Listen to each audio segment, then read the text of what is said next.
Pemirsa Kewentenan Desa Wisata di Kabupaten Gianyar, rauh mangkin kekantenang sayan ngelimbakang Desa Wisata Alam.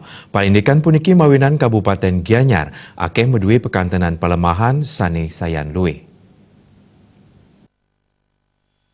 Kepala Dinas Pemberdayaan Masyarakat Desa PMD Kabupaten Gianyar diwengakan Ngurah Adi Nyobiahang nampenin penglimbakan Desa Wisata ring Kabupaten Gianyar pungkuran jagi urati ring Kewentenan Desa Wisata Alam. Pesadok diwengakan Ngurah Adi penglimbakan puniki kesarengin untuk melestarian Desa Wisata Budaya sani sampun wenten duk warses yang seket ring Kabupaten Gianyar. Rahu mangkin Kabupaten Gianyar jagi ngutamayang saurati untuk ngelimbakang Desa Wisata Alam mawinan Gianyar kekantenang ake medui pekantenan pelemahan sani luwe sekadi tukat sa air terjun. Kedasarin saking pekantenan pelemahan inucap, sida pindah ke pamidabdab untuk ngotuang Desa Wisata Alam.